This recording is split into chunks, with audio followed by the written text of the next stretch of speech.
Class 10th and Geography and CRT. Chapter 1, Resource and Development.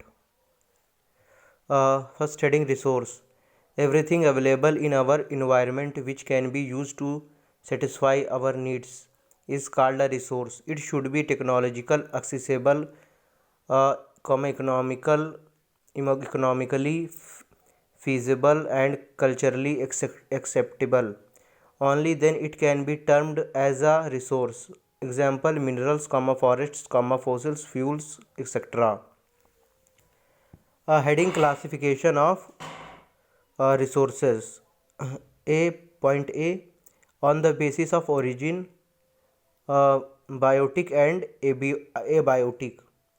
B. On the basis of exhaustibility, renewable and non-renewable. C. On the basis of ownership, individual, commutative, national and international. D. On the basis of status and development, potential, developed, reserve and stock. Biotic resources are obtained from the biosphere. They have life or are living resources. Example, human beings, fisheries, forests, etc. Abiotic resources include all non-living things. Example, rocks and minerals. Uh, Heading, renewable resources.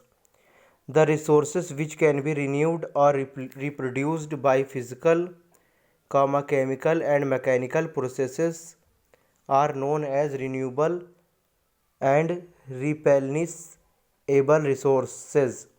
Example, water, wildlife, forests, solar energy, wind energy, etc. Heading, non-renewable resources.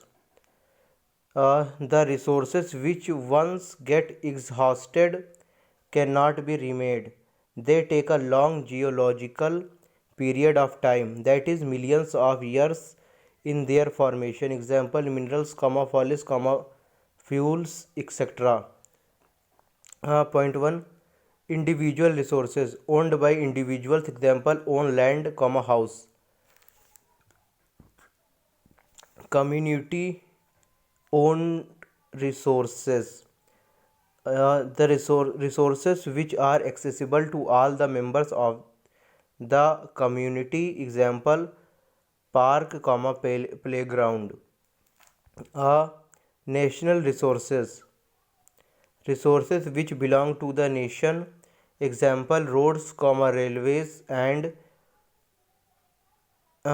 next, international resources which no individual country can utilize. Example, oceanic waters beyond 200 kilometer.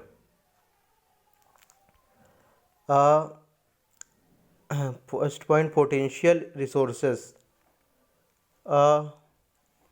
Resources found in a region but no in use. Example, solar energy in Rajasthan, wind energy in Gujarat. Number second, stock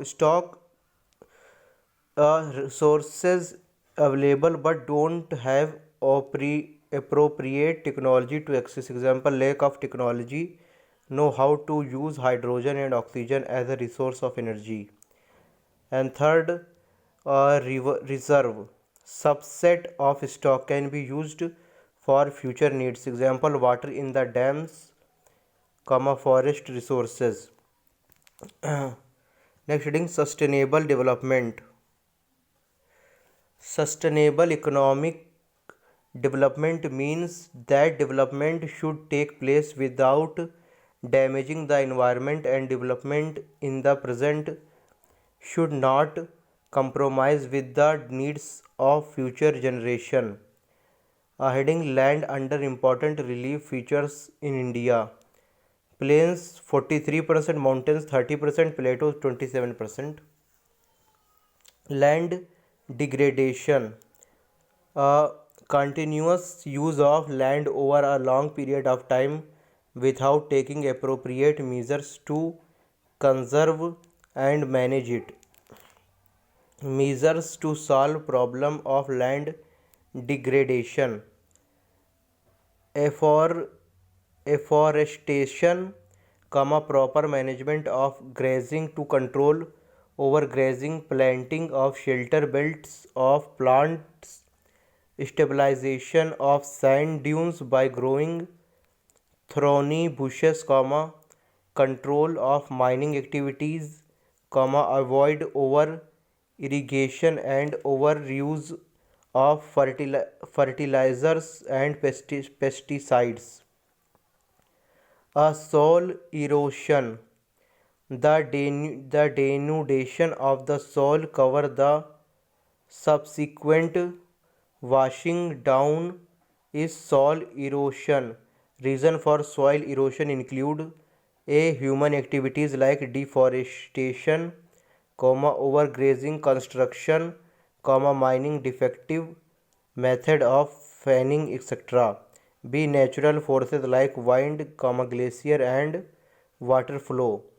Types of erosion. A. Gully erosion. The running water cuts through the clayey soil and makes deep channel known as gullies. This makes the land bad land, and in the Chambal basin such land is known as ravines.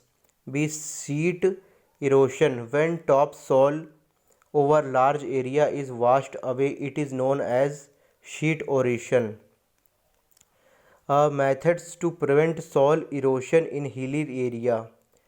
Ploughing along the contour lines, contour ploughing, terrace cultivation, strip farming and shelter belts.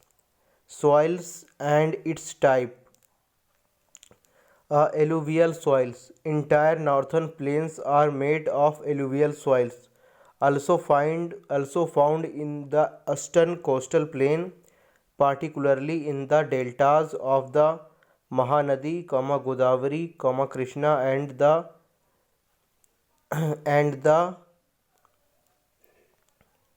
Kaveri rivers. Fertile soil therefore fit for agriculture purpose, regions of alluvial soil are intensively cultivated and densely populated, rich in potash, phosphoric acid and lime, which are ideal for the growth of sugarcane, paddy, wheat and other cereal and pulse crops. Black soil, black in color and are also known as regular soil, ideal for growing cotton and is also known as black cotton soil, found in the plateau of Maharashtra, Saurashtra, Malwa, Madhya Pradesh and Chhattisgarh, also along the Godavari and the Kaveri Krishna valleys, made up of extremely fine, that is clayey material, well known for their capacity to hold moisture, rich in calcium carbonate, magnesium, potassium and lime. Third heading, red and yellow soil, found in the areas of low rainfall of the eastern and southern part of the Deccan Plateau, also found in parts of Odisha, Chhattisgarh, southern part of the Middle Ganga Plains and along the Piedmont zone of the Western Ghat, develop a reddish color due to diffusion of iron and crystalline and metamorphic rocks. Laterite soil develops in area with high temperature and heavy rainfall, found in Karnataka, Kerala, Tamil Nadu, Madhya Pradesh and the hilly areas of Odisha and Assam. Suitable for cultivation with adequate doses of manures and fertilizers. Low humus content because decomposers like bacteria, get destroyed due to high temperatures. Arid soils found in the western parts of Rajasthan. After proper irrigation, these soils become cultivable, lack humus and moisture because dry climate, high temperature make evaporation faster. Salt content is very high and common salt is obtained by evaporating the water. Forest soils found in the hilly and mountainous areas where sufficient rainforests are available. Features differ based on location. Loamy and salty, loamy and silty in valley sides and coarse grained in the upper slopes. Sill in the lower parts of the valleys, particularly on the river terrace and alluvial fans are fertile. Here chapter 1 is completed.